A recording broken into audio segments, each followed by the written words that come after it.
So we'll start then, I guess, with a small group. That's okay. Happy to be here. So thank you everyone for coming, joining. This is the final in our series, at least for now, about how to practice Buddhist ethics in everyday life or in the modern world. So let's start by taking a moment to visualize that we're in a sacred space. Let the worldly space you're in kind of dissolve away, whether it be your office, or your living room, your kitchen table, or wherever you may be. And instead visualize yourself in a sacred space, whether that be a teaching hall or a gompa or anywhere else you visualize as being an appropriate site for a Dharma teaching. And instead of a laptop or a phone in front of you, visualize a teaching seat or throne, something that is deserving of the Dharma, regardless of how poor of a speaker the person sitting upon it may be.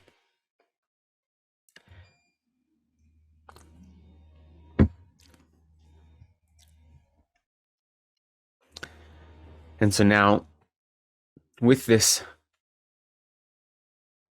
sacred space visualized, recognized, take a moment to set a firm dedication, a firm motivation, that we've come together today to look at our minds, to study the teachings of the Buddha, to learn how to practice those teachings in our everyday life, not just for our own benefit alone, but so that we might be of maximum benefit to others, so that we might gain the techniques and tools and wisdom that allow us to be of greater service to all sentient beings in this life and in all future lives, as well as in our eventual Buddhahood. So set that strong motivation, the reason for joining this evening.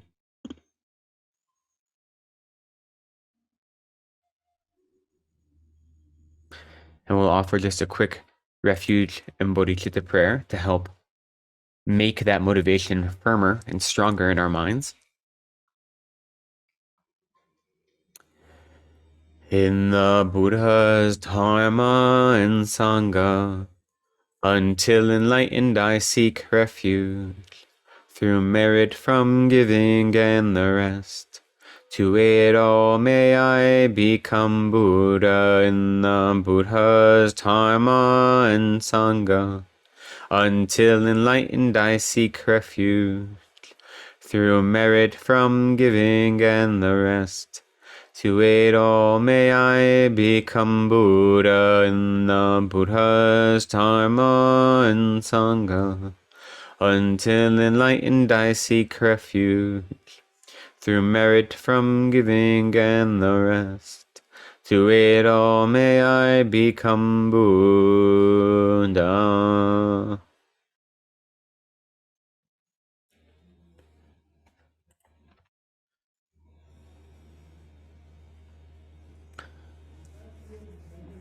Great, thank you. So we're wrapping up our series today, and the whole kind of thrust of this series has been how to take our meditation practice, or our Dharma practice, away from the books and the texts, away from the meditation hall and into our everyday life. And how can we use our meditation techniques and our wisdom and our understanding to make every moment of our lives Dharma, to make every moment a life that is following the teachings of the Buddha, and we don't isolate it to just a single part of our day. I was talking to a classmate of mine yesterday, because I'm leaving actually very shortly after this teaching. I'm going home, or I'm going to the States, because my mother is in the last stages of battling stage 4 cancer. And so I'm going to go home to take care of her along with my sister and brother. And so I was telling my classmate that, because I had to get special permission to leave the monastery. And he asked, what if my family, what religion they practice. And I was explaining to him that, they don't really practice anything, but we grew up Christian. But like many Americans, we were Christian on Sundays when we went to church, and on holidays like Easter and Christmas. But the rest of the week, 6 days a week, didn't really follow anything.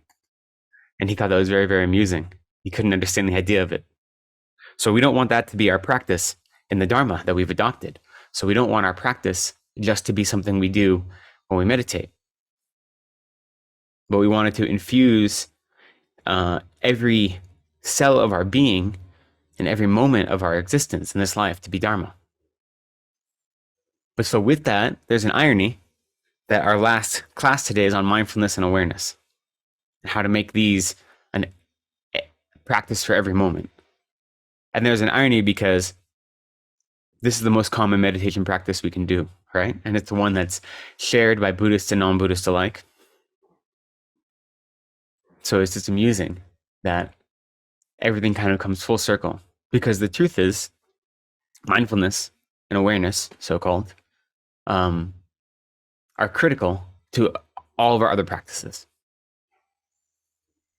So it's not just meditating that's critical, but it's developing mindfulness and awareness and using them throughout our day to recognize what our mind is doing. That's the only way we can adequately or accurately respond, is if we're aware of what's going on. So the simplest practice in many ways is also the heart practice. So we'll talk a little bit more about that as we go. I will say there's something kind of fundamentally misunderstood about mindfulness in contemporary pop culture, at least. We see mindfulness practice all over the place, stripped of any religious iconography or ideology. And we see it having, researched medical benefits, physiological and emotional benefits to people, even outside of any religious contexts. And so it's being taught all over the place. And I would not for a minute deny those benefits, or the reality of that. It doesn't need to be a Buddhist practice to be beneficial in that way. But the truth is, at least from our perspective as people practicing the Dharma, mindfulness is a lot more than just that. This practice that we do, it isn't just a goal it doesn't come with the goal of just being relaxed or getting rid of our stress or improving our memory or kind of calming our emotional state only. None of these are the goal of a mindfulness practice. We don't do this just to unwind. And in fact, you find them when you practice at first, it's very stressful and you go through peaks and valleys, because as your practice progresses and you get a stronger level of concentration, you start to see more subtle levels of distracting minds that you weren't aware of before.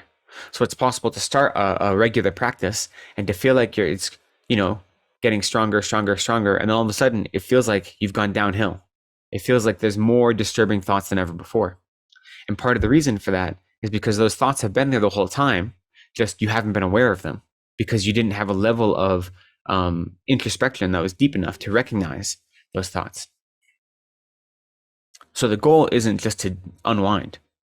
And if that's our only goal, it's a very limited, a very anemic kind of practice.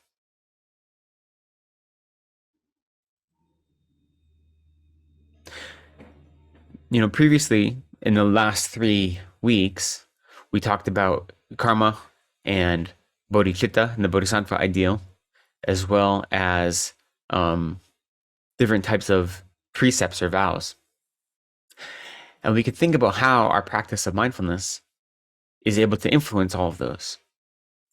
Because having a practice of mindfulness gives you the foundation, the secure foundation upon which to engage in analytical study and upon which to engage in introspection. So if you don't have a calm mind, then it becomes impossible to engage in these things. How many times, speaking from experience, how many times have you tried to read something, and whether it be a Dharma text or just, something for pleasure outside of the Dharma, and you're reading for like a half hour or something, and you realize you have no clue what you were just reading. None of the information came in because your mind was so distracted it was doing something else, There's a type of mind called Nalama Nepa, a mind that the object appears to it, but it doesn't actually recognize that object because being distracted by something else. So our lives are filled with these. And it makes it very difficult to practice. So if you want to try to incorporate an understanding of karma into your life, like we talked about, and you want to try to understand living a life following the Bodhisattva ideal at all times, and emphasizing compassion and equanimity, and you want to look at the vows that we take as lay people or as ordained people, or the Bodhisattva vows and so forth, and to see what kind of active way to live those in our lives, but our mind is constantly turbulent and constantly unsettled, constantly jumping from branch to branch to branch like a wild monkey, then how can we expect to realistically practice those things? At least all the time. Instead, we just practice in short little bursts, which is beneficial. We have to start wherever we are, right? We don't sacrifice the good for perfection, but we can see once we gain a small amount of control of our minds how much more powerful our practice can be. And so the goal of this practice is to train our minds, to clear our minds of the clouds of ignorance, right? To allow the sunshine of wisdom to constantly shine forth on all of our activities.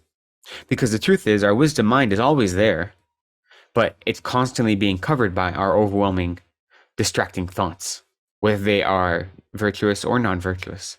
If we don't have control of them, then they're going to be a hindrance to our practice. They're going to be, clouding, as it is, the sunshine. So we always are in this kind of fog of unknowing or non-clarity.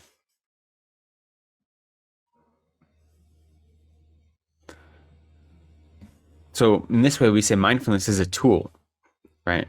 Mindfulness is something that when we develop it, it infiltrates our entire life, our entire practice.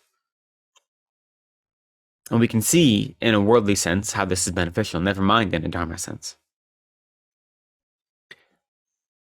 But if we're only trying to focus on mindfulness and we're not using it in a way to get rid of our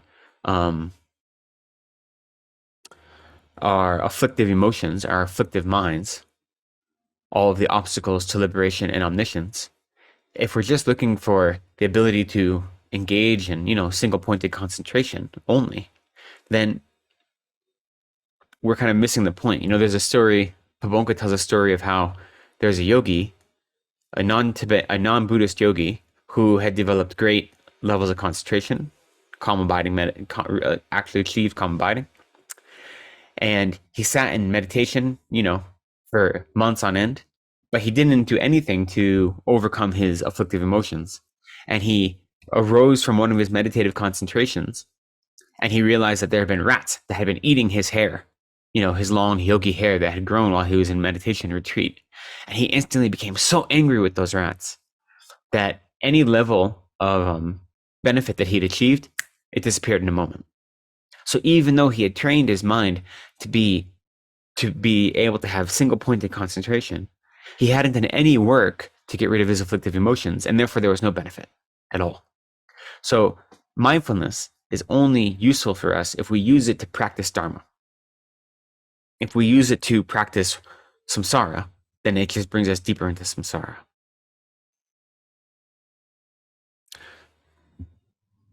So I suppose it's helpful to maybe talk about terms a little bit. We talk about mindfulness, and here we're going to talk about awareness as well. But these are just kind of steps on our path to achieving what we call calm abiding meditation, or in Tibetan shamatha in Sanskrit, or in Tibetan shi ne. So shi means peace, and ne means to abide. So peacefully abiding, smoothing out all the rough edges and having a firm foundation. So mindfulness, drempa in Tibetan, smriti in Sanskrit, actually is related to memory. It's the same word we use to talk about memory. So a type of mind that remembers something is a drenshe, a mind of drempa. So mindfulness itself is just one of our tools or aspects on achieving calm abiding meditation, which is a type of single-pointed concentration. And in the same way, awareness, which sometimes is given different names because it's hard to translate, might be called awareness, might be called introspection. Sometimes you hear it called conscientiousness or alertness. At least in these contexts, those are all attempts at translating the same term. These are both used in conjunction with one another on our practice, not of gaining mindfulness, but of gaining what we can say is shamatha, or calm abiding meditation, single-pointed, effortless, single-pointed concentration. So that's the actual goal. Mindfulness itself is just a step on the way. It's a way for us to eventually develop a mind that can be so single-pointed that at any moment we can turn that mind to any object we want and instantly fall into single-pointed concentration on that object without any effort and experience great bliss as a result of that meditative concentration. So mindfulness is just an aspect of that. It's not the goal. It's one of the tools we use. So in this course, we'll talk about developing mindfulness and alertness, but we have to recognize that those are all part of a larger meditative tapestry where our goal is to achieve calm abiding and then use that mind of calm abiding to develop other levels of practice and other levels of analysis. Of course, as we practice, our mindfulness itself and our introspection or awareness both get stronger and stronger and stronger. So it's not like the level of mindfulness I have now will be the same as the one I have when I've been practicing, for a year. The mindfulness itself will increase and it'll be able to notice more subtler and subtler disturbing minds.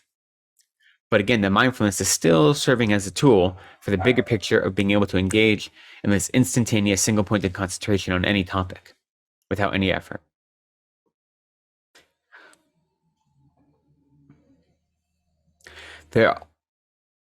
We can look at these in two ways. So that is how we understand mindfulness and awareness in the context of our meditation practice. Mindfulness is what,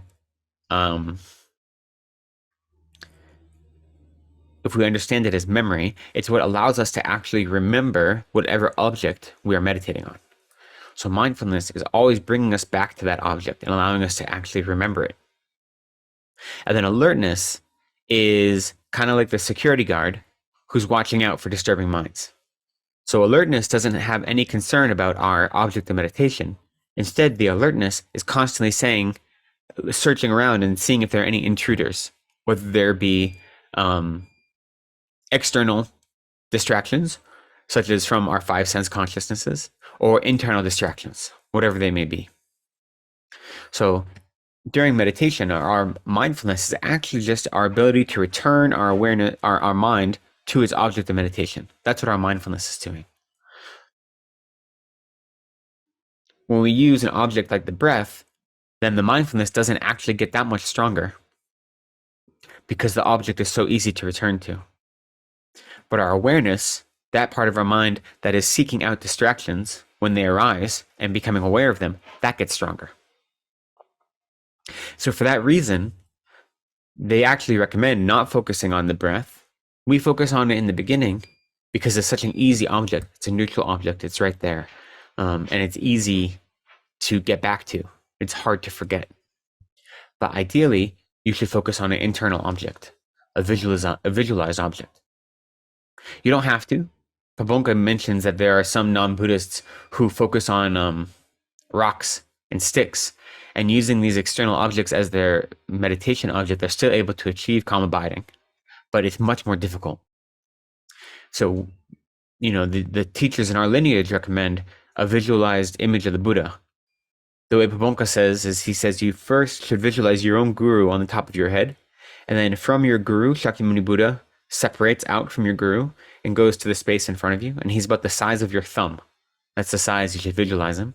And either at the level of your forehead or at the level of your navel. And that is the visualization that we should actually focus on when trying to do calm abiding practice. That's the most beneficial, at least for beginners. I mean, there are other things to meditate on. The whole Mahamudra lineage in the Gaelic tradition, as kind of put together by Panchen Losumchik Gyalten, it says that we're meditating on formlessness. So you're meditating on the mind itself. So you're taking the mind itself as your meditation object. That's a different level of meditation, but it's doing the same thing. It's recognizing an internal object that you're focusing on. But for most of us, and for general meditation, we say an image of the Buddha about the size of your thumb is ideal. If it's too big, you start out bigger is okay, but eventually you want it to be small. When you actually achieve single pointed concentration, they say you can visualize, whatever deity you like, in great, high def detail, up to every wrinkle on their robes and even the whites of their eyes. But the whole deity would be no larger than a sesame seed on the tip of your nose, or a chickpea sometimes on the tip of your nose. But that comes from lots and lots of practice, right? Not there yet. But so we focus on an internal object, because that allows us to exercise both our mindfulness and our alertness. That's in practice, and that's in meditation practice. In everyday life, how do those two tools, that mindfulness and that alertness, work? Well, our mindfulness is reminding us of what to adopt and what to discard. So our mindfulness is remembering.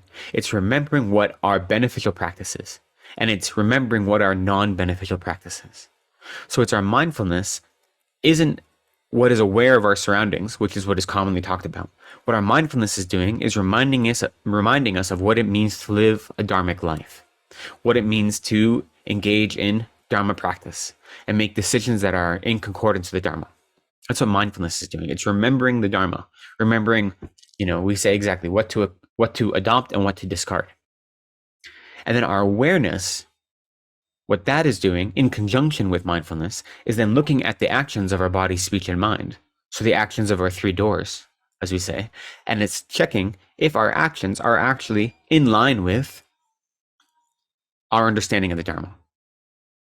So it's our awareness that is looking both at our internal distractions and our external ones, and looking and saying, are my actions in concordance with what I know to be the Dharma?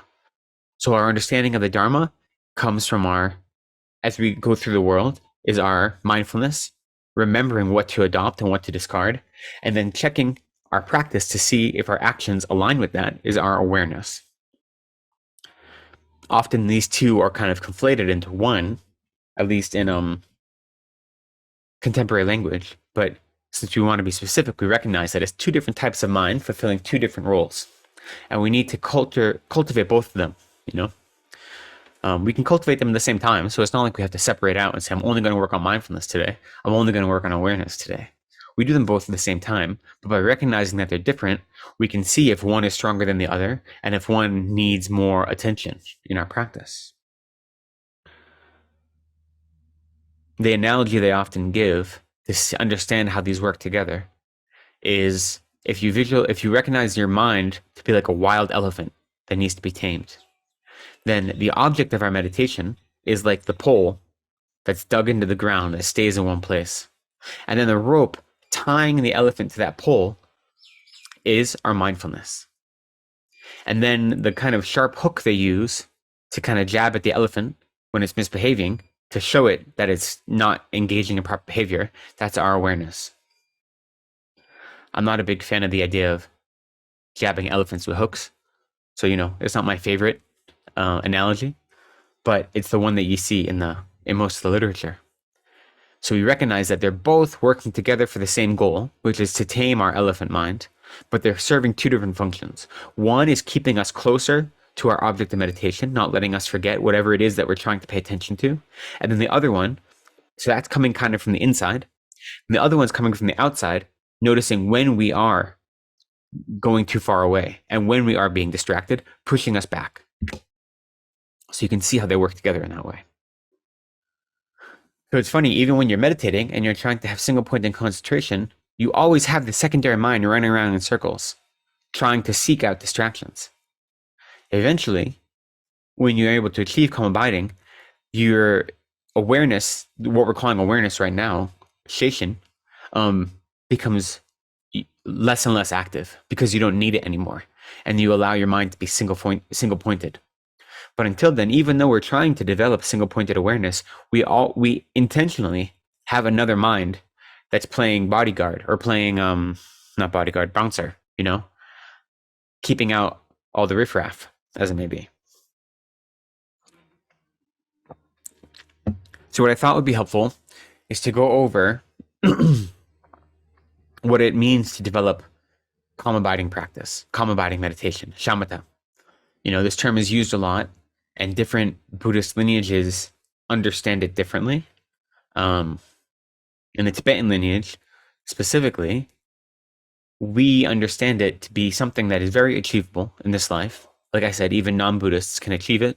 And our teachers say that even someone who has no meditation experience, if they commit themselves to a real retreat on shamatha, maybe 1 year, 6 months to 1 year, you can achieve it, even if you have no experience.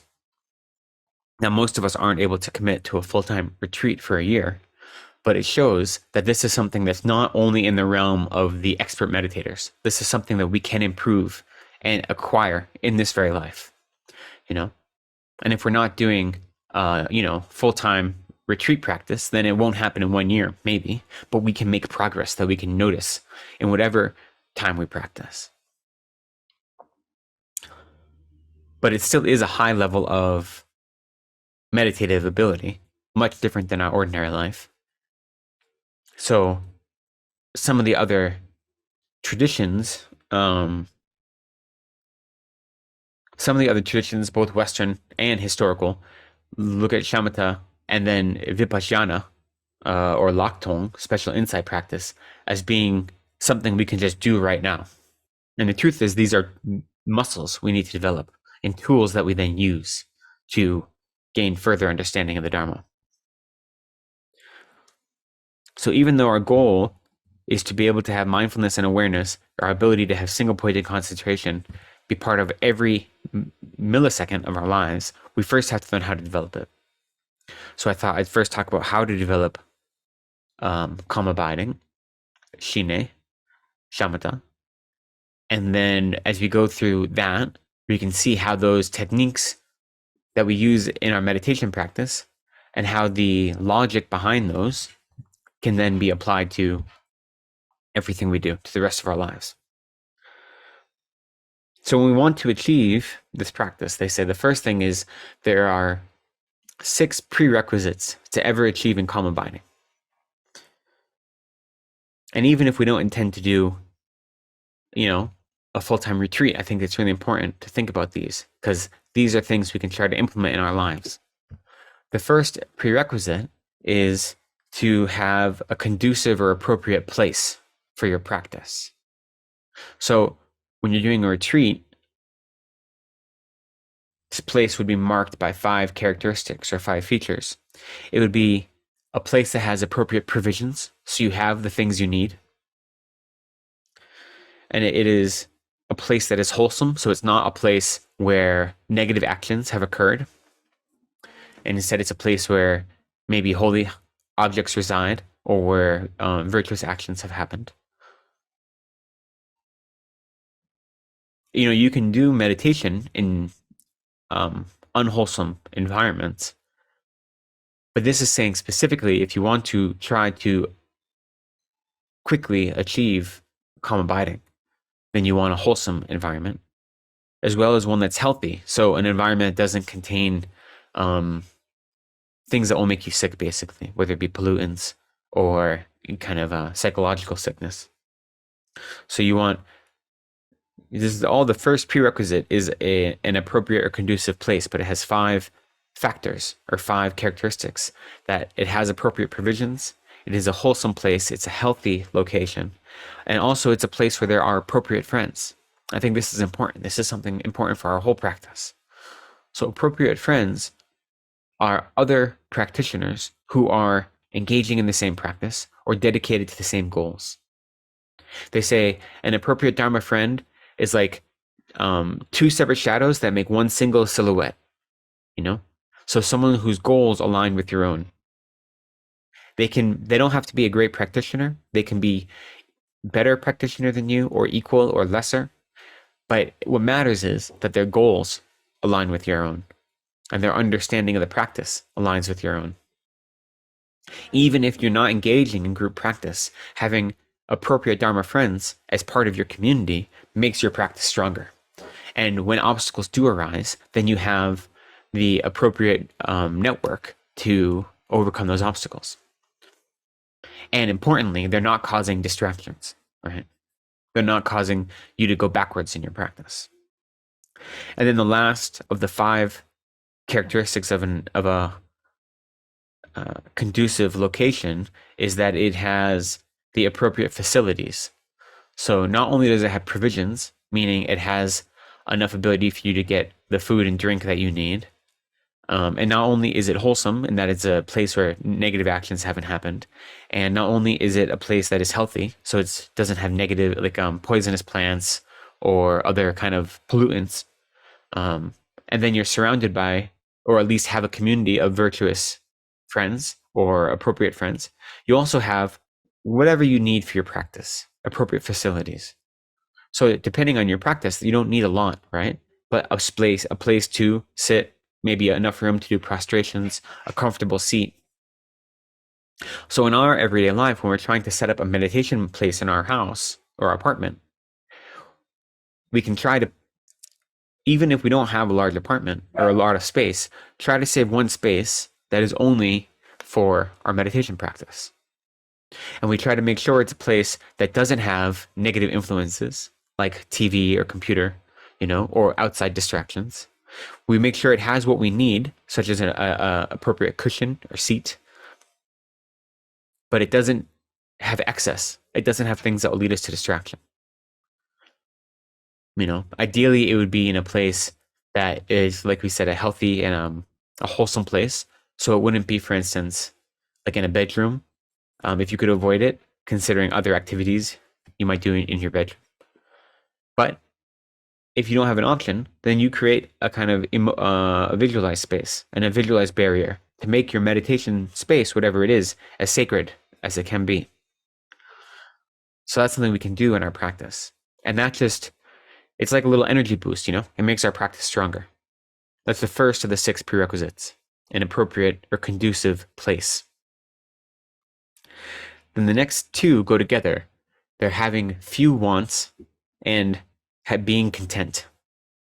So when you want to achieve just a calm mind, never mind high levels of realization, never mind these great accomplishments or magical feats that come with meditation, but just wanting to have a calm mind of single pointed concentration, we have to have few desires, few wants, because all these do is keep us trapped in samsara and keep our mind searching after things that are suffering. And we should develop contentment or be content. So even when we don't have the best of the best circumstances or the best provisions, whatever we do have, we develop a level of contentment with it. So this goes hand in hand with not having too many wants. This isn't to say we should willingly adopt strict asceticism. The Buddha already showed us that doesn't work. But it's recognizing that distinction between what I need for my practice and what I want, right? And being content when I can fulfill my base needs.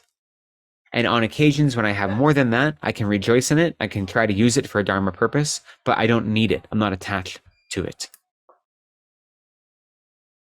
So in addition to having a conducive place, to having few wants, and to being content, they say to develop a mind of single pointed concentration, we actually need to have pure ethics.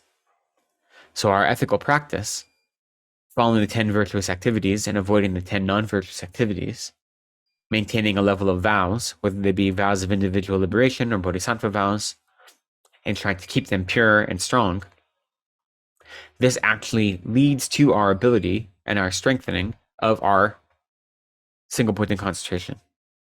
It allows our mindfulness and awareness to get stronger and stronger, because the ethical or the moral precepts serve as like the infrastructure for our practice.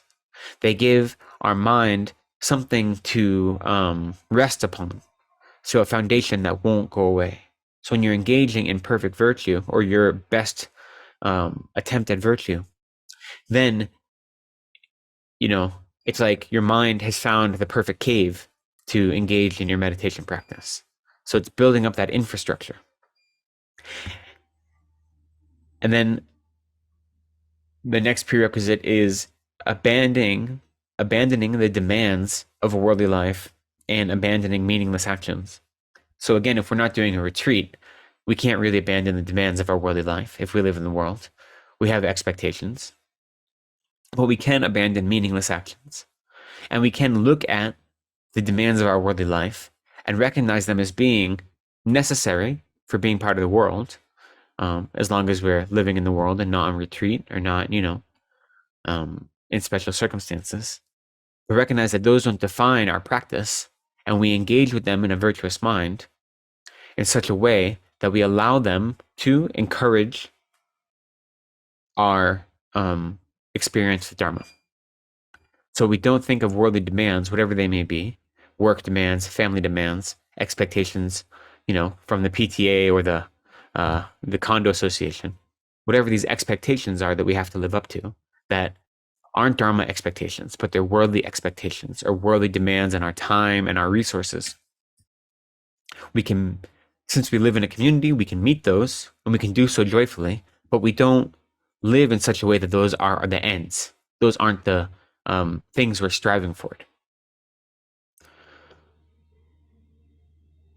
And then lastly, of the 6 prerequisites is abandoning conceptual thoughts such as desire, they say.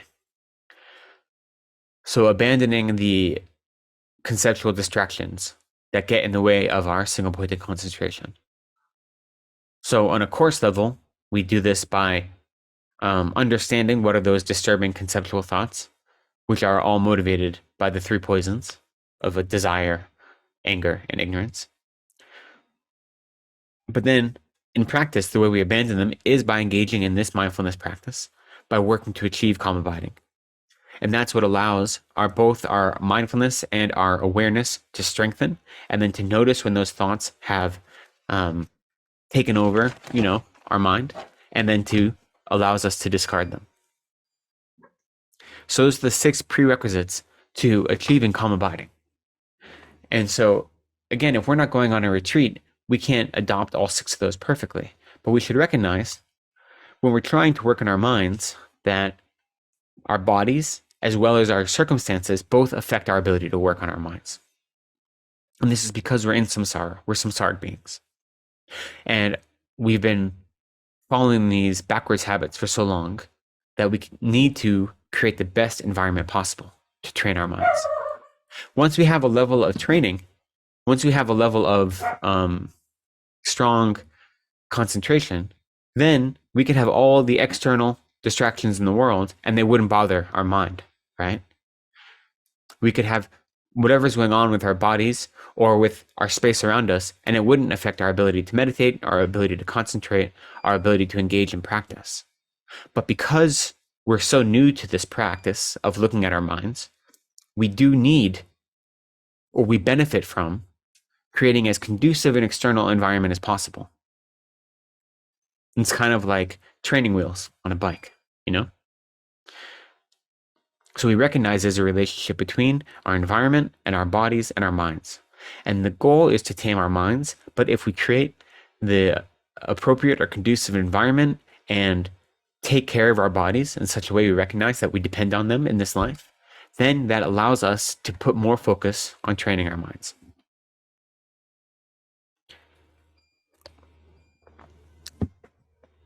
Now, when you try to achieve calm abiding, they say there are 5 main obstacles to achieving calm abiding.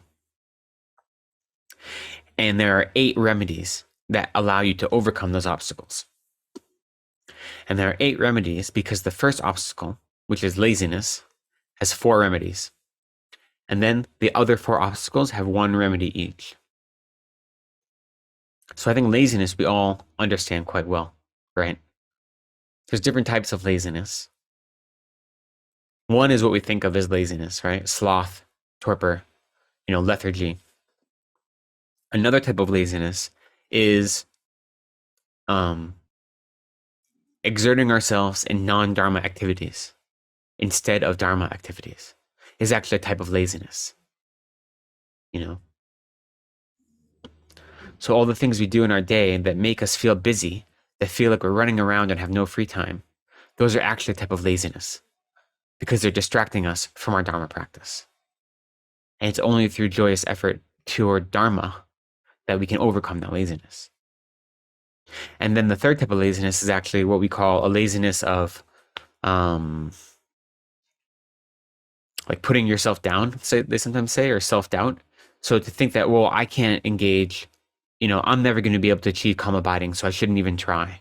Or I'm never going to be able to, develop a strong tantric practice, so I shouldn't even bother getting, receiving a permission from the guru and so forth. I'm not good enough. This idea that I'm not good enough and therefore I shouldn't even bother trying. This is a type of laziness, we say. And so laziness is the first obstacle to achieving calm abiding, to achieving a tamed mind. And that makes sense, right? So laziness itself has 4 remedies. Actually, it has one remedy, one main remedy, but the first 3 help us develop that main remedy.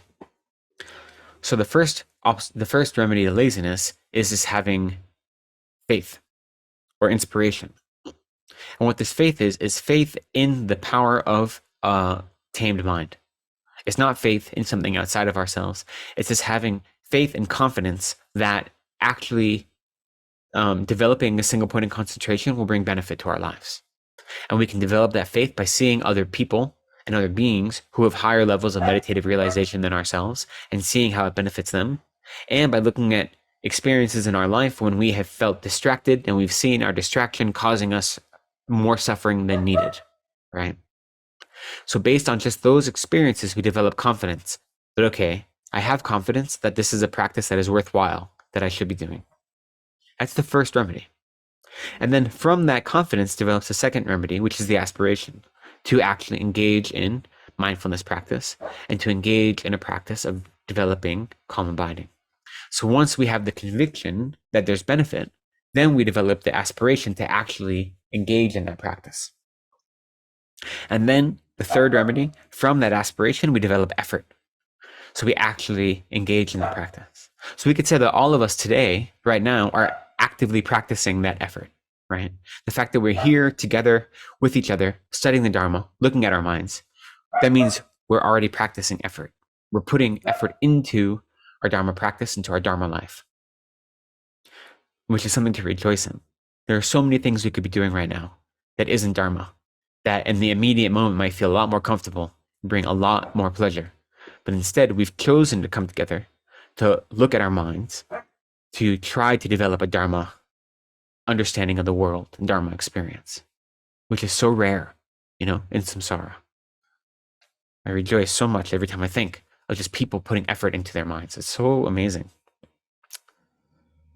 But so that's the third remedy to laziness. First, you develop faith or confidence or conviction. From that is aspiration. And then from the aspiration is effort. And then from that effort, you develop what's called pliancy or suppleness.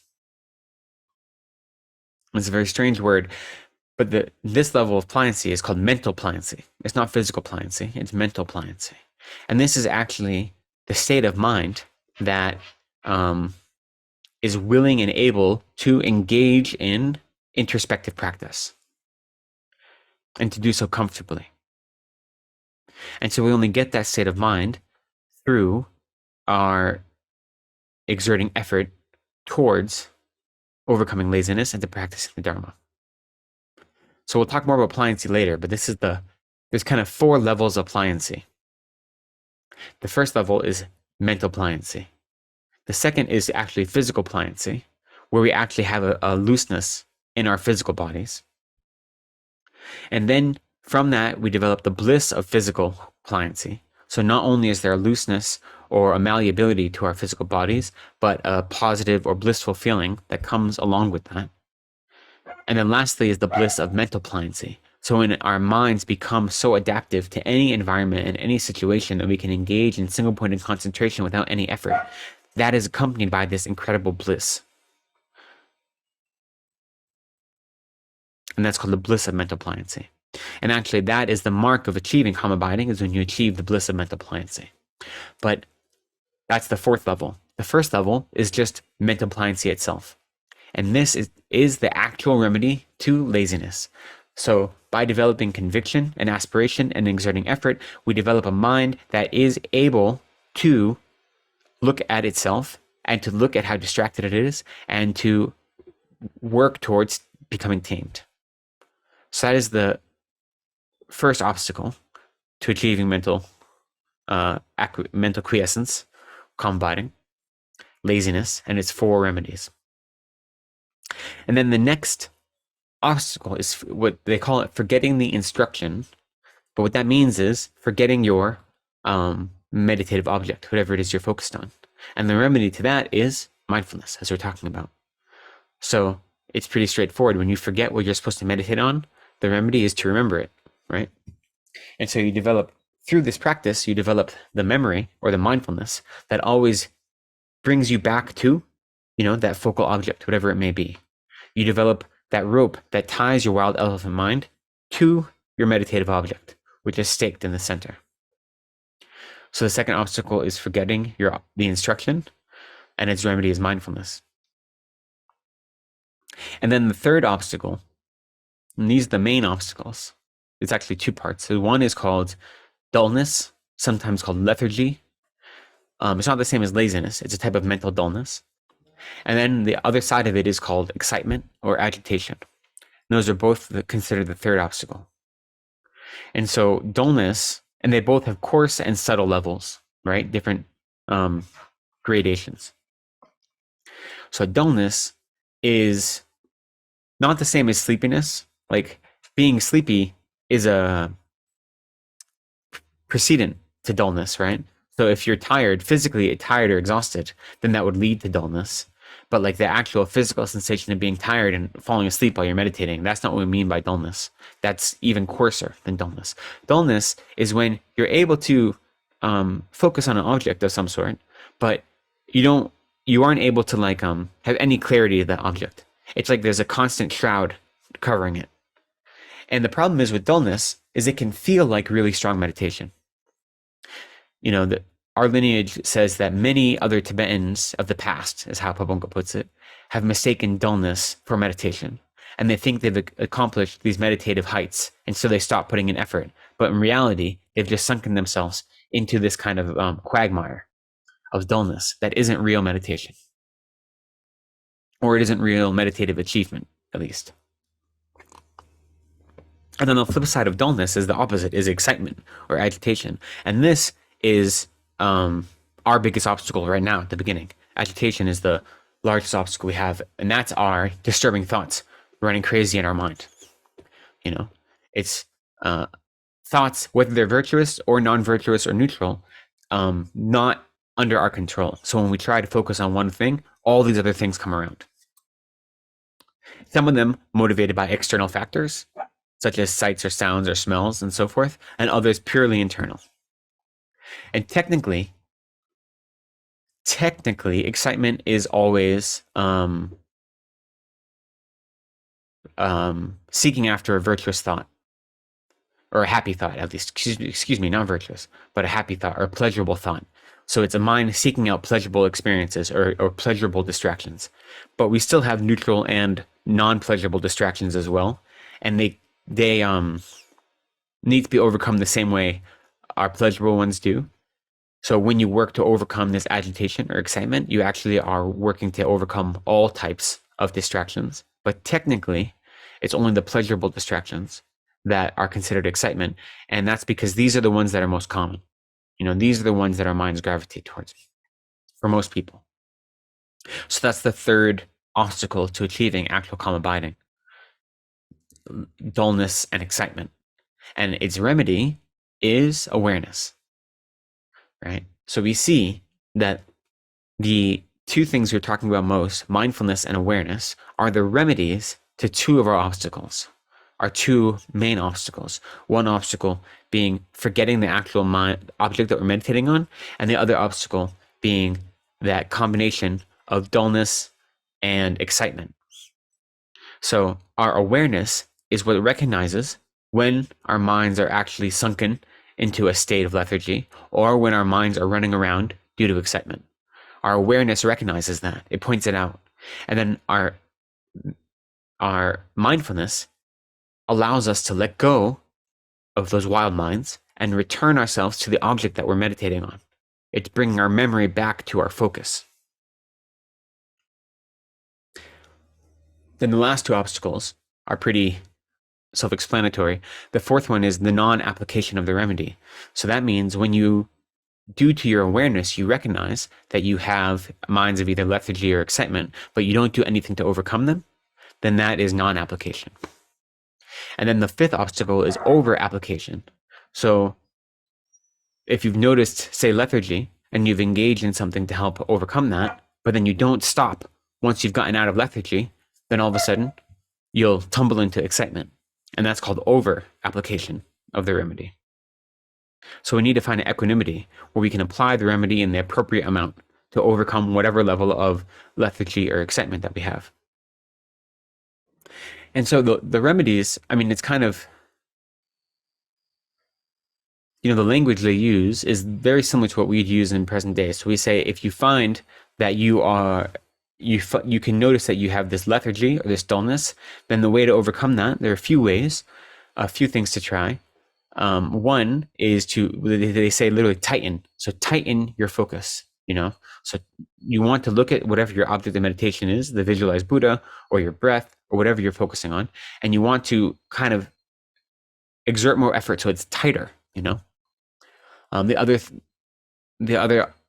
of the other suggestions is to kind of engage in a brighter visualization, right? So like to make it lighter, to make it brighter, to make it more overwhelming. So if you think of the idea of lethargy as either sinking in quicksand or being kind of covered in this dark mist or a shroud, then any kind of poetic metaphor you can think of to break through that is the same one they give in this practice. So, tightening your hold on that stick or that vine that will pull you out of the quicksand, or brightening up the mental image so it can burn away all of the fog. These are the kind of metaphors they give us. So in our practice, when we find ourselves thinking into dullness, we want to kind of counteract that. And then when we find ourselves too excited, right, and we find there's too many distracting thoughts, we want to relax. That means we're grasping too tight, right? That means that we're, the biggest thing they say is relax, loosen your grip, You don't want to invite dullness, but you need to sink back a little bit, because right now you're always at the edge of your seat buzzing, and so you need to kind of calm that back down. And so that's the antidote, is trying to do the opposite of either lethargy or dullness. Lethargy or excitement. That's in our meditation practice. In our everyday life, it takes a little bit more work, right? In our everyday life, what we're really working on is seeing how our mindfulness and our awareness can make us more present in every moment, not just to our environment and to what's happening around us, but more specifically to how we're reacting to our environment. Our mindfulness and awareness aren't just showing us what's going on in the world. What's more important is they're showing us how our mind is reacting to what's going on in the world. If our mind is acclimated with Dharma and is in concordance with Dharma, do our activities follow the Dharma that we study, or do they follow something else? Do they sidestep the Dharma in favor of samsara? So in our everyday life, that's what our mindfulness and our awareness are doing. And so the way we practice developing them is that we notice that lethargy. So in everyday life, we can say, outside of a meditation context, that lethargy or dullness is an unwillingness to engage with the world around us, right? It's a lack of participation in reality, kind of a detachment, which isn't to say, which isn't the opposite of attachment, right? It's a detachment. It's like shutting our brains off and being numb. And so it's not being mindful of others' experiences or what others are doing. And it's allowing ourselves only to focus on our own experience as being the only important experience in the world. Sinking into ourselves with this myopic view that everything revolves around us. That's one experience of dullness or lethargy in real life, outside of the meditative context. And excitement is very similar. It's the inability to stay focused on a task, whatever it may be, whether it be a worldly task at our job or whether it be our Dharma practice. It's an inability to commit ourselves in such a way that we're constantly bouncing between things. And I know that for some of us, myself partially included, we may have pre-existing kind of biological factors that that make it difficult to focus or cause us to be distracted or have hyperfixation on certain things, you know? And I think in the last couple of years, diagnoses of adult ADHD especially have skyrocketed, in large part because the medical community and the psychological community has a better understanding and a broader understanding of how ADHD can manifest in adults, which is different than the way it manifests in children. And then also there's a marked difference in how it manifests in women versus men, which isn't biological. It mostly seems due to societal expectations and understandings influencing the way our neurological experience of the world come to be. So I'm not saying that all of us can just immediately turn off these distractions. You know, there may be more things than just our samsaric minds that are causing these difficulties. And so for some people, you know, some sort of pharmacological intervention is beneficial, whether that be for ADHD or for depressive disorder or other kind of neurological difficulties or psychological difficulties. And so I think contemporary Buddhist practice is very clear that we shouldn't ever expect to meditate our depression away or meditate our ADHD away. So I don't want to be ever mistaken for saying that. I definitely believe the power of our minds is infinite. We all have the capacity to become Buddhas, to have omniscient minds in this very life. But that's not going to happen tomorrow. So again, like we said in the beginning, we need to give ourselves the best environment for our practice. And that environment can involve engaging in worldly practices such as talk therapy, such as pharmacological intervention. And we use those to create a healthy environment in which we can actually focus on our mind. We can see the excitement, the excited mind, and we can see the lethargic mind, and we can actually apply remedies to those to try to develop a level of mindfulness and concentration that then segues into single-pointed concentration. So we're trying to create the best environment for ourselves. We're not being too strict with ourselves. We're recognizing that we're samsaric beings and we make mistakes and we do the best we can with whatever situation and environment we have. But so those are the 5 main obstacles to developing calm abiding and the 8 remedies. And we can see how they apply to our meditative practice as well as how they apply to living in the world. So laziness, forgetting the instruction, they say, or forgetting what we're focused on, and then having minds of lethargy and excitement, and then not applying the antidote when we recognize it's necessary, and then over applying the antidote, so not stepping back once we've already achieved our goal, pushing too hard. You know, they say the real reason we're trying to develop shine, calm abiding, is so we can develop vipassana, so special insight. So calm abiding is it's a type of, so both calm abiding and special insight are types of mental factors. And calm abiding is a type of tingizin, so concentration, whereas special insight is a type of wisdom. And is that wisdom that is born through strong concentration. And so when we develop, if we want to develop a direct understanding of the nature of reality, we first have to have a special insight that is able to observe the nature of reality. And in order to have that special insight, we first have to have a mind of calm abiding or a single pointed concentration that can look at the nature of reality. So these work sequentially. First, we develop calm abiding. That becomes the bedrock upon which we can then engage in analytical practice, analysis, and develop wisdom, which is to say develop special insight based on calm abiding. And then these two work together. Once you develop special insight, it's inseparable because one is a type of concentration, one's a type of wisdom. So they don't cancel each other out. They work together. And then once we develop that, we can then focus in on any Dharma topic we want. And that allows us to understand the Dharma topic much more easily and much more in depth. Eventually wanting to understand the nature of reality or emptiness, but focusing on any of our practices. So if we want to be able to understand how karma works in our life, being able to develop calm abiding and special insight that focuses on the teachings related to karma and then focuses on our experiences as related to karma, then it's so much easier to understand it and to practice it. So you need that calm mind to develop an undisturbed, perfect understanding. So you can see how, even though we left this for last in our series, mindfulness and awareness actually feed into all the other topics we're trying to practice. And they feed into our practice far outside of our meditation cushion. Our practice on our meditation cushion is just it's just going to the gym. That's all it is. It's preparation for the real world.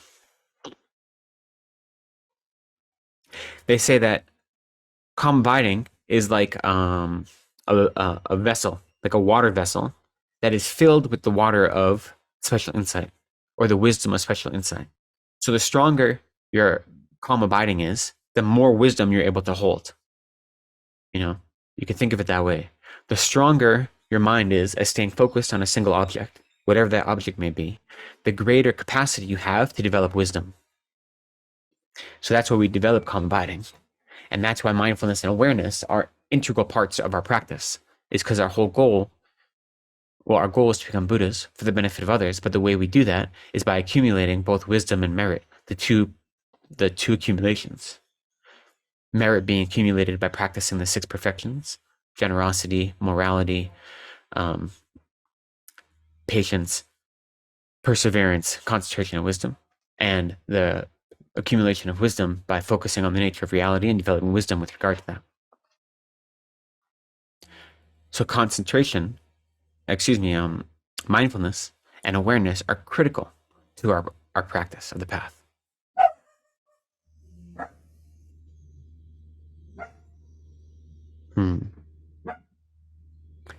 Maybe I'll go very quickly. There are what are called the 9 mental abodes. When you're trying to achieve calm abiding, basically there's different milestones. There's different benchmarks. And there are 9 of them before you actually achieve calm abiding. For some people, this is very useful. It's like a roadmap. For others, it doesn't seem that useful. Because these aren't things to strive for. These are just ways you can notice where your practice is and understand the sequential order of it. So I'll go through them quickly. They may be useful, they may not. For me, it's useful because I like to see the big picture. I like to know there's a roadmap. And at any point, I can look at my practice and see how far I am away from a benchmark. In my case, how far am I away from the first benchmark, the very bottom. Maybe in your cases, it's higher up.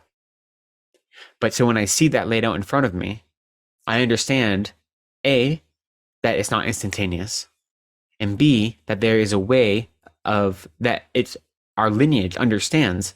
This is going back to the time of the Buddha, not just the Tibetan lineage, or not just the Geluks, but from the words of the Buddha himself. He's the one that taught these 9 mental abodes, that there is a recognized sequence of taming your mind, that it doesn't happen overnight, that it takes practice, and these are just the ways you can check in to see where you are. And so the first one is just called placement. Sometimes it's called fixation, but we'll call it placement. And it's just the title of the first benchmark. And that is when you're able to actually focus or place your mind on its object of awareness, but not really maintain it with any kind of force or any vigor. They say that when you're focusing on an object and you have really, really coarse excitement that's running, so many distractions, then the best remedy for that is to start counting your breaths. And you count an in-breath and an out-breath as 1. And when you get to 21 without any distractions, without having to start over, then that indicates you've probably reached that first level. Now, this is, of course, in the context of your breathing not being your mental object. So when you're focused on an internal object, like a visualized Buddha, Shakyamuni Buddha in front of you, you still allow yourself to count the breath without losing any focus on that object. And if you lose count, you start over again, of course. And when you reach 21, they say, that's a good marker of having reached the first mental abode of placement. And then the next one is called continuous placement. So it's when you're able to focus on your object of meditation for, 1 or 2 minutes without any distraction and without being sinking into dullness or jumping into excitement. So that's just called continuous placement. So you're able to stay fixed for a short period of time. And then after that comes repeated placement. So one text says that you can, when you have 108 breaths without being distracted from your object of meditation, that would indicate you've reached repeated placement. But more importantly is that the reason it's called repeated placement is because when you do lose the object of meditation and you find yourself distracted, you're able to return to it quite quickly. So you repeatedly place your mind on its object. That's why it's called repeated placement. So your recovery is quite quick. That's an important factor in achieving this third benchmark. And then there is what's called close placement. That's the fourth one. And that's when you're able to stay focused on your object of meditation continuously without any interruptions for the duration of your meditation session. So generally they say about an hour. When you're able to do that, then you've achieved this fourth one. But so even up to this fourth one, the fourth one, when you reach it, that's like the full maturation of your power of mindfulness, they say. But you haven't gotten rid of your lethargy or excitement. They're still there, but you're able to avoid them. But they can still come in, and especially lethargy can be easily mistaken for proper meditation. So the fifth placement is called taming. And taming is when you've actually completely abandoned all coarse lethargy and coarse excitement. So right now, for most of us, all we really have are coarse lethargy and excitement because we haven't gotten rid of them yet. So the subtle levels are there, but we're not even aware of them because we're still overwhelmed by the coarser levels. But when you reach this fifth level, you actually get rid of the coarse lethargy and the coarse excitement. And so now all that's left are subtle lethargy and subtle excitement. And these can be harder to diagnose and therefore harder to get rid of. So that's why you have to keep practicing. And you achieve the sixth level, which is called pacifying. And pacifying is when you're able to actually abandon the subtle lethargy. You still have subtle excitement, but you're able to abandon a subtle lethargy.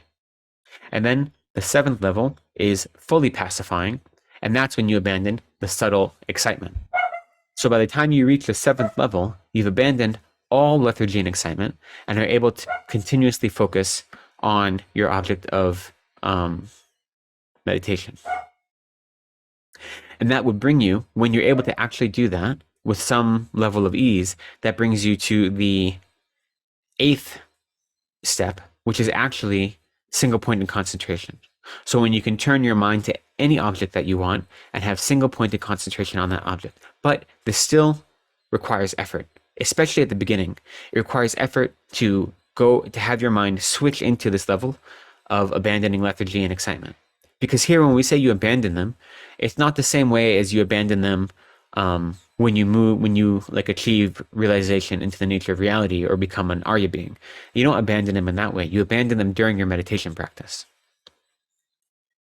And so you still have them in your mind. And so when you have this desire to engage in single point of concentration, you have to exert effort to allow your mind to rest into that state. But once you're in that state, it's an incredibly strong and effortless practice, or almost effortless practice. That's the eighth step. Then the ninth step is effortless single pointed concentration, what's called balanced equipoise. So this doesn't even require effort. When you observe an object, you're able to fall into a single point of concentration on any object of your desiring without any effort at all on your part to overcome the subtlest of excitement or dullness that you have during your non-meditative equipoise. You can swap right back and forth between meditative equipoise and non-meditative equipoise instantly. But this still isn't calm abiding, because this is still a mental state that hasn't been perfected. Because the perfection of calm abiding is when you have that effortless single point of concentration, and it's combined with the bliss of mental pliancy. So not only can you effortlessly have single point of concentration on any object that you wish, but when you fall into that meditative equipoise, it's accompanied by a mental bliss that's, they say, stronger than any level of bliss you've ever experienced in your life. And actually, at first, when you first experience it, it can become a distraction, they say. The first time you experience that bliss, it can actually disturb your meditation a little bit because it's so overwhelming. But then, once you recognize what it is, then it allows your meditation, your concentration levels out. And that's how you achieve, that is the level of the 10th step, is the actual achieving of calm abiding, or shamatha. And so again, for me, recognizing those 10 steps is useful because I can see where I am, and I can see whether or not I have fallen into the trap of mistaking dullness for actual meditation practice, And when I'm kind of most despondent about how bad of a meditator I am, I remember that there's a whole level of progression, that it's not just me, that the Buddha recognized that this is the way our minds progress. It's stepwise, It's not instantaneous. And I'm not the only one who's having these difficulties. If I was the only one, there wouldn't be this whole method explained about how to go through these steps and what to do at every level. And so that inspires me to continue my practice, So I don't know if those 9 steps are useful for you, but whenever we talk about developing single point of concentration, we talk about the 9 mental abodes. So I thought it'd be useful to explain them.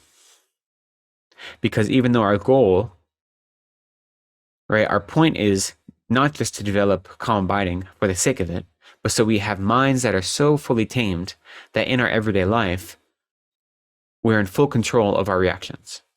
That no matter what the difficult circumstances may be, we notice what our minds are doing. We notice if our immediate reaction is one based in non-virtue. And because we have that level of introspection, we're able to stop that action before we engage it, right? So even now we can see when you start a practice, a mindfulness practice, even in the short term, we see benefits of it. At least I have. And that's because, I have such overwhelming afflictive emotions that, and I've been guided by my afflicted emotions for so long, that even developing the smallest level of mindfulness and awareness has let me see when those emotions are running the show, right? When my anger is what is actually guiding my actions, and not my equanimity, or not a mind-seeking virtue. So we can notice the change in our everyday life. And so the important thing, now we're coming up to the end and I want to leave time for questions, but so the important thing to think of in this in practice is this is a thing that mindfulness and awareness, we definitely need to strengthen in our meditation practice. In order to develop these skills in the real world, we definitely have to engage in a regular meditation practice. And it's through that we can hone our mindfulness and awareness. But the important thing isn't just being able to develop mindfulness and awareness, it's being able to use them. And so that's where it comes into our everyday life. So again, in our everyday life, our mindfulness is our remembering the Dharma. It is remembering what actions we need to adopt and what actions we need to discard. That's our mindfulness in everyday life. So no matter what we're doing, whether it's a worldly activity or not, and never letting ourselves forget what is virtue. Okay? That's mindfulness. And then actually being able to observe our actions of body, speech, and mind, and seeing, are those actions aligned with the Dharma? That is awareness. So being able to know what the Dharma is, and being able to be aware if what we're doing is in concordance with that in everyday life. So no matter what we're doing, we have to have these two things going all the time. Always reminding ourselves, what is Dharma? And then always saying, are my actions in line with Dharma? A couple weeks ago, I mentioned Gyalten Tokme-Sampo's 37 Practices of the Bodhisattva. And one of the last verses in that, so in that text, he goes through all these different practices of what it means to live your life like a bodhisattva. He basically goes through all of the steps of the Lamrim, though not quite in the same order. And then he goes through all these mind training practices that are really focused on destroying the self-cherishing mind and avoiding the 8 worldly concerns. And after going through all of those, right near the end, he says, in brief, so the way he sums up the entire practice, he says, in brief, whatever you're doing, ask yourself, what's the state of my mind? And then, with constant mindfulness and mental alertness, accomplish others' good. This is the practice of bodhisattvas. So this is the heart of our practice, right? Using our mindfulness and awareness to see what is the nature of my mind, what state is it in, what is causing it to react in the way it is, and are my actions in line with Dharma, and specifically, are they in line with the Mahayana Dharma, so benefiting others? Are my actions working to benefit others right now? Or are they only working to benefit my self-cherishing mind? That is the briefest way to understand this practice. At all times, look at your mind and ask yourself, what is the state of my mind? And then with mindfulness and awareness, only work for the benefit of others. That is the summation of the whole practice. And so that's what we do to bring this into our lives. Maybe I'll leave it there for questions. So we have a little bit of time. Yeah, I mean, I could go into more detail, but the truth is, it's pretty easy to understand how to apply this in our lives. It's difficult to do. It's very difficult to do. But to understand, we can understand in just a simple way. If I'm able to be aware of my surroundings and aware of my mind, so I'm not reacting blindly, but I'm actively engaging in virtuous activity, then it's easy to see how that is beneficial, you know?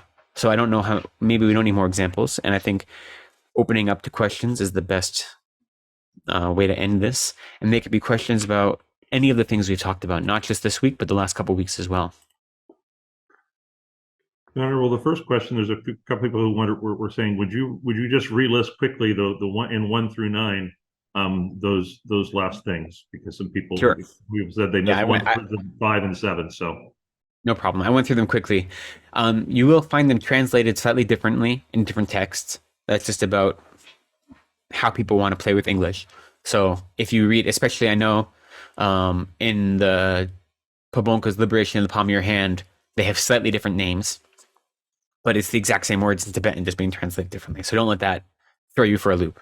The first one is placement, and then continuous placement, and then repeated placement, and then close placement. So the first 4 are different levels of placement. Placement, continuous placement, repeated placement, and remember, that's the one that's marked by when you become distracted, you can return quite quickly, you recover quickly. That's repeated placement. So you're placing over and over again in a single session.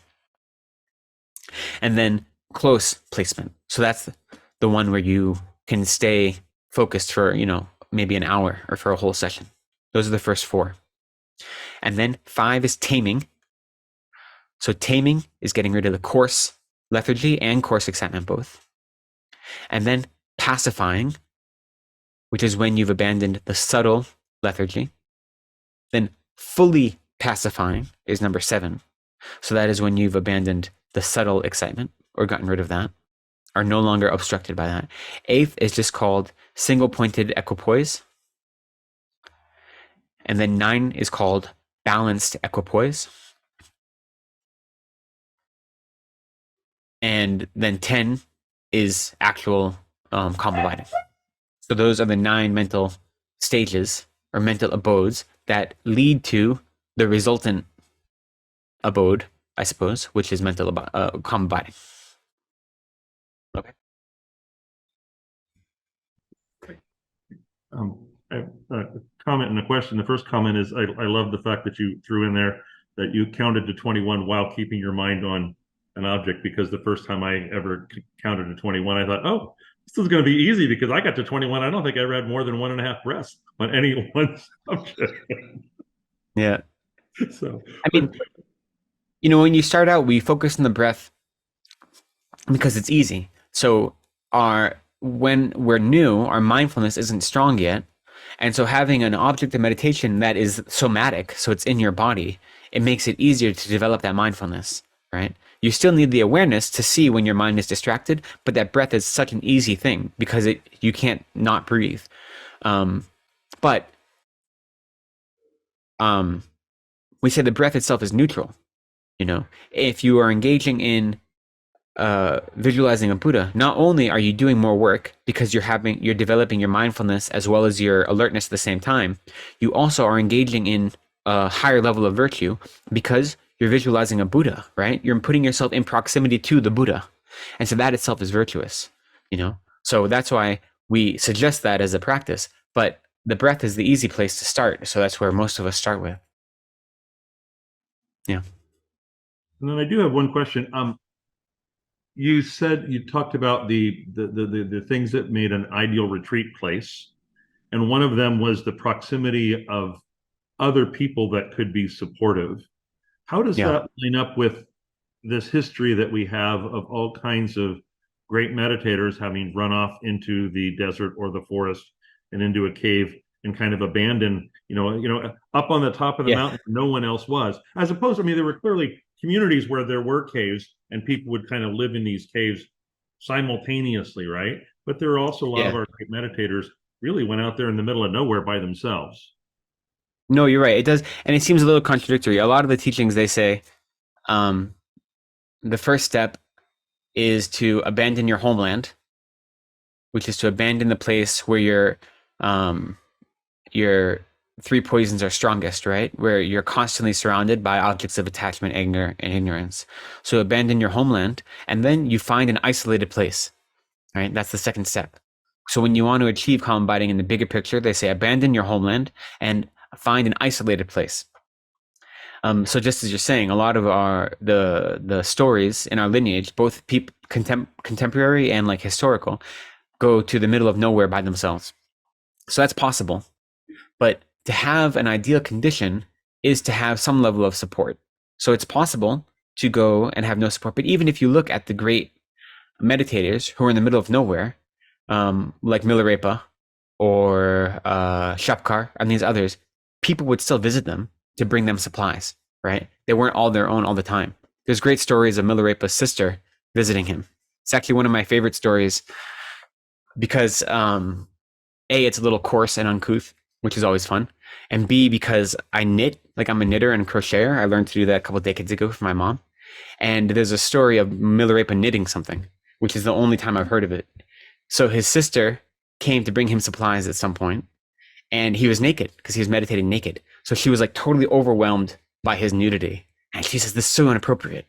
And so she gave him some like yarn, and she's like, make yourself appropriate levels of clothing, so, you're immodest.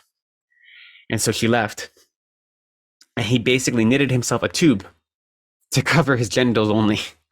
And she came back, and she was still like overwhelmed. And he said, what? I covered the part of me that was immodest that was so bothering to you,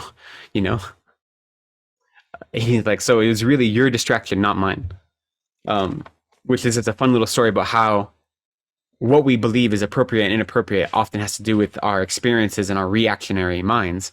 But for me, it's just a nice little kind of a little bit of the dirtiest kind of story you can find in Buddhism, really.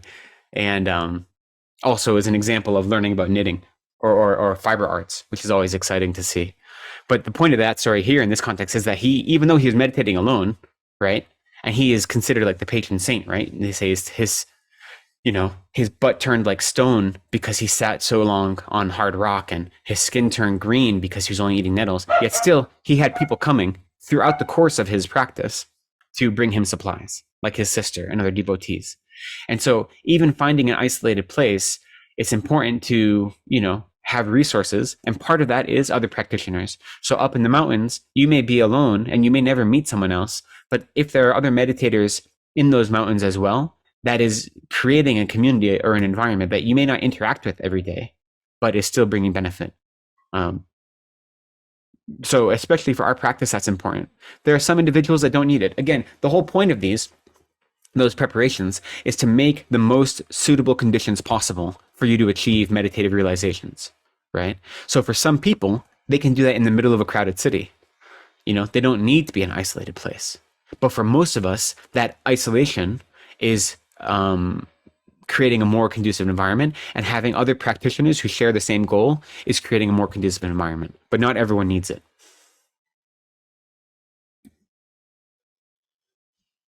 How does that kind of help? I agree, it's a little bit contradictory, but it's all about creating the right environment for our mind.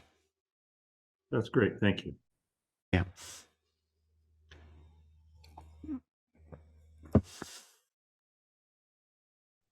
I just want to say that it really helps me to have like this underlying structure of meditation laid out this way in a logical way. It really, I don't know, it makes it more clear. So thank you for doing that. Well, good. I'm glad. It's kind of, sometimes you just have to find the right technique to study, and then things kind of line up for you. And so anything I can do to help with that is wonderful. I rejoice. Thank you for saying that. Venerable Victor has a question. He asks, what's the ultimate object of our concentration? And in his question, he said, is it infinite space, or what's that ultimate object of concentration? So there is no ultimate object. Where you might have heard the term infinite space is, so especially when you're doing, there are some meditative practices such as Mahamudra and such as Dzogchen, where they aren't focused on objects of form. So you're focusing on the mind itself, and you're focused on the nature of the mind. And so infinite space is one way to understand the nature of the mind. And so in those practices, that's the object of meditation, right? But the object of meditation, like I said, especially trying to achieve calm abiding, can be anything, right? Where we ultimately want to have our minds lined up with, right? Meditation means to become familiar with something. That's all it means. Gom, to become familiar. So we meditate on something to become familiar with it. So when we're doing calm abiding, we're becoming familiar with the powers of our mind, so it can remain in single pointed concentration on whatever we want. But then from that, we develop what are called, so vipassana is a mind or wisdom that arises from meditation.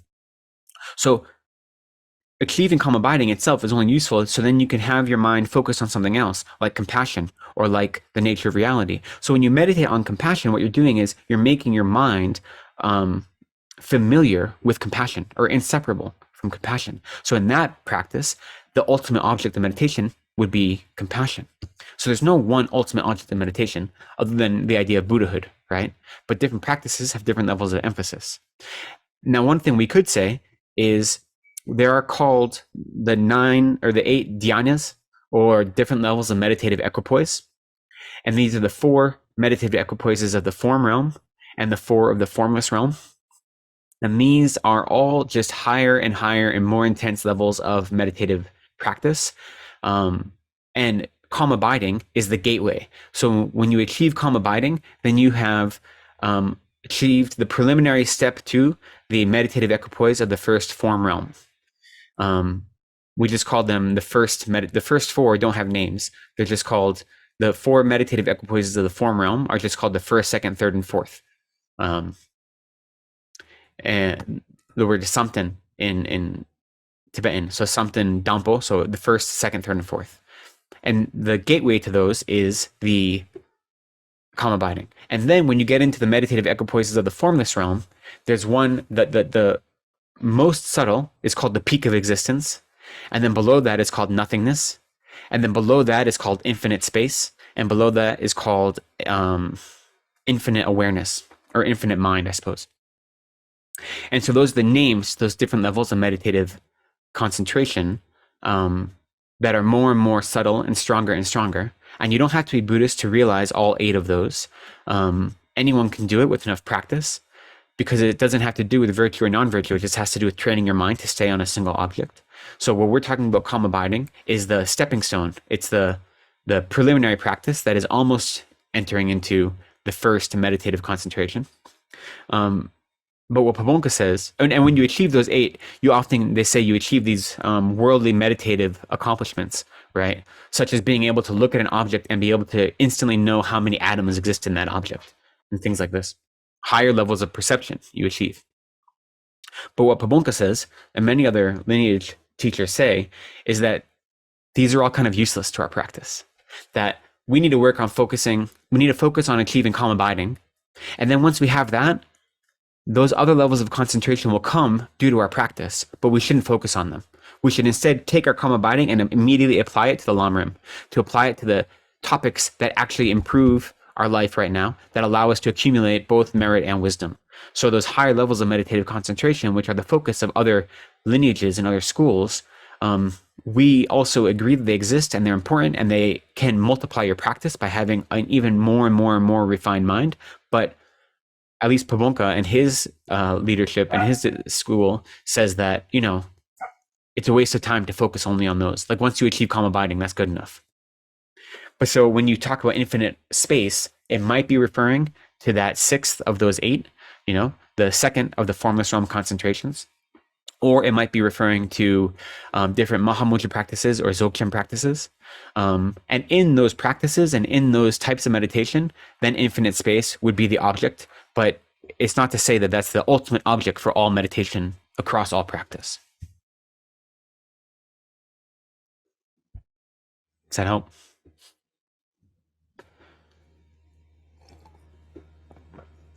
So I know we've gone a little bit late. Are there any other questions? It looks like I see something in the chat. I don't know what it is, though. That was just from Victor saying thank you for your explanation. Okay.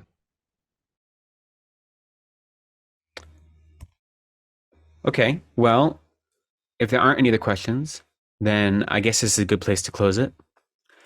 I'd just like to say thank you for attending all these courses that have gone over the last month. I was really excited to be able to come back to Tibetan Buddhist to share these classes. I hope they've been of benefit.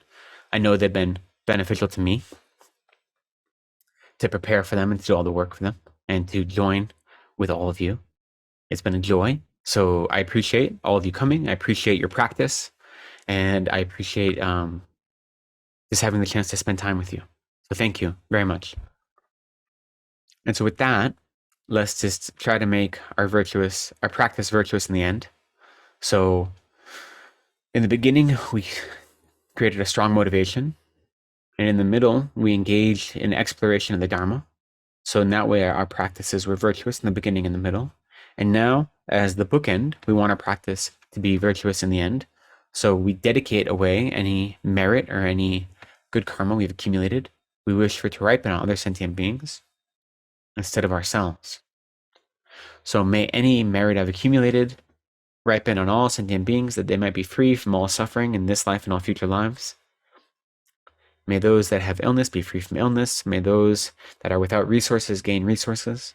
May those who have passed away quickly find rebirth in a pure realm or as a human being with all the 18 qualities and quickly meet a perfect Mahayana teacher so they too might become Buddhas. And may our practice develop into our own Buddhahood quickly, and more quickly, so that we might be of maximum benefit to other sentient beings, leading them out of suffering and into the state of eternal bliss.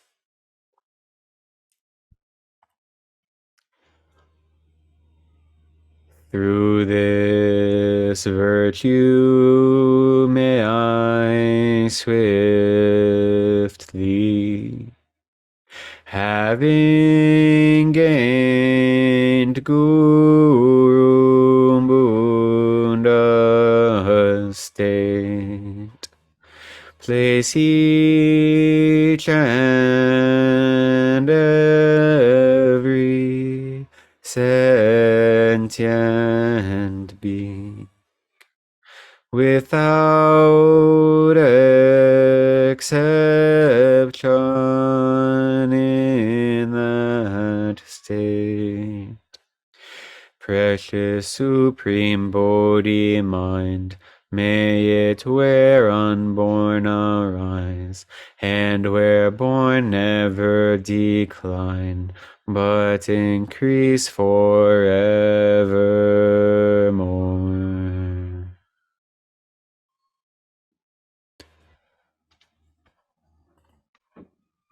Again, thank you all so much for being here with me these 4 weeks.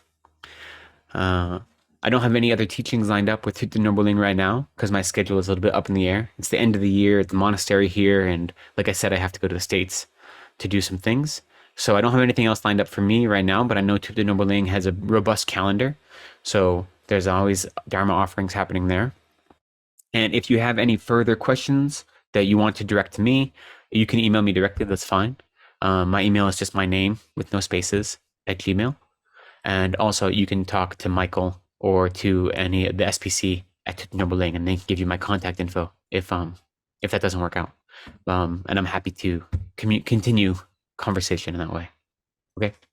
Thank you so much. Have a good evening.